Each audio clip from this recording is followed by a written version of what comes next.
कि बुलडोजर के चलते मैडम भारत के लोग सवाल पूछना भूल गए और भारत की जनता आजकल इतनी भूखी है कि खाने को धोखा भी खा लेती है। ठुकरा के मेरा प्यार मेरा इंतकाम देखेगी, मतलब वोट है तो नोट है और वोट नहीं तो नोट नहीं।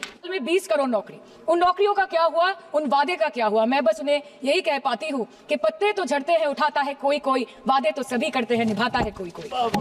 मोदी जी कहते हैं कि वो सबके साथ है, मगर ये आंकड़े बोलते हैं जो सबका होता है वो किसी का नहीं होता। माननीय वित्त मंत्री ने पहले कहा था कि बहुत हो गई महंगाई की मार, अब की बार मोदी सरकार। और आज उनके विचार में inflation is an international problem, महंगाई एक अंतरराष्ट्रीय समस्या है। तो विश्व गुरु विश्व बंधु इस अंतरराष्ट्रीय समस्या का समाधान क्यों नहीं कर पा रहे हैं? पसंद नहीं तो आप बंगाल के लोगों को पैसा नहीं दोगे और फिर आप आके बोलते हो कि हम बंगाल में जीत क्यों नहीं पाते।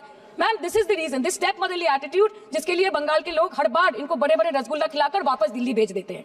आम आदमी आज हवाई चप्पल पहन के हवाई जहाज नहीं चल रहा, आम आदमी हवाई चप्पल बेच के हवाई जहाज चल रहा है। सभा पे खर्च करके क्या फायदा मैडम, जब यहाँ पे विपक्ष को बोलने का अधिकार ही ना हो। लोकसभा के लिए भी तो ग्रांट मांगा है ना मैम। और अभी सर बोल रहे थे कि बेटी बचाओ बेटी पढ़ाओ, तो 10 साल पहले मोदी जी ने लॉन्च किया था, लेकिन उसके 80% पैसे सिर्फ पब्लिसिटी और मार्केटिंग और एडवर्टाइजमेंट में खर्च कर दिए। बुलडोजर के चलते मैडम भारत के लोग सवाल पूछना भूल गए और भारत की जनता आजकल इतनी भूखी है कि खाने को धोखा भी खा लेती है। मैडम, भारत में एक मिडिल क्लास जो 1 साल पहले एक वेजिटेरियन थाली 100 रुपए में खाता था, आज वही वेजिटेरियन थाली 152 रुपए की हो गई। टमाटर की कीमत 247% बढ़ गई, आलू की कीमत 180%, लहसुन 128% और तेल नमक आटा मैदा 18%। पहले आम आदमी पॉकेट में पैसा लेके बाजार जाता था और थैली भरकर सामान लाता था, लेकिन अमृत काल में आदमी थैली भरकर पैसा लेके जाता है और पॉकेट में आलू टमाटर प्याज लेके घर वापस आता है। सर, माननीय वित्त मंत्री ने पहले कहा था कि बहुत हो गई महंगाई की मार, अब की बार मोदी सरकार। और आज उनके विचार में inflation is an international problem, महंगाई एक अंतरराष्ट्रीय समस्या है। तो विश्व गुरु विश्व बंधु इस अंतरराष्ट्रीय समस्या का समाधान क्यों नहीं कर पा रहे हैं? आपके उधार की वजह से हर हिंदुस्तानी पर 1.25 लाख का बोझ चढ़ गया और आप उनकी मजबूरी को अपनी ताकत समझते हैं।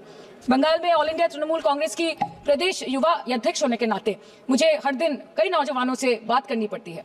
वो मुझे ये पूछते हैं कि मोदी जी ने हर साल 2 करोड़ नौकरी का वादा किया था, अर्थात 10 साल में 20 करोड़ नौकरी, उन नौकरियों का क्या हुआ, उन वादे का क्या हुआ? मैं बस उन्हें यही कह पाती हूँ कि पत्ते तो झड़ते हैं उठाता है कोई कोई, वादे तो सभी करते हैं निभाता है कोई कोई। प्रधानमंत्री जी बोलते हैं सबका साथ सबका विकास सबका विश्वास। अगर ऐसा ही है तो भारत के लोग आज देश छोड़ के क्यों जा रहे हैं? 2018 से लेके 2023 के बीच 6,70,000 भारतीय ने अपनी नागरिकता त्याग दी। सिर्फ 2022 में ये संख्या करीबन 2,25,000 की थी। इन 2022 alone 7,500 high net worth individuals with a net worth of more than 8.3 crore or more left India। नवंबर 2022 से सितंबर 2023 सिर्फ 10 महीने में 96,009